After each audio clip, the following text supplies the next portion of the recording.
dalam, Pak. Oh, kalau kamu kayak gitu ya? Iya, bisa.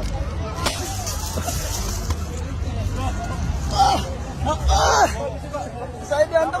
Istana memastikan pelaku pemukulan terhadap seorang pemuda di kota Samarinda bukan dari Pas Pampres.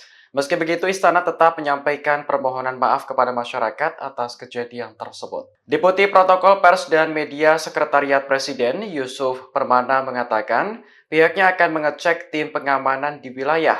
Pasalnya, saat Presiden Jokowi menghadiri MTQ Nasional di Samarinda akhir pekan lalu, aparat keamanan dari TNI dan Polri juga dikerahkan. Yusuf mengungkapkan Pas Pampres dilatih untuk waspada dan humanis dalam menjalankan tugasnya.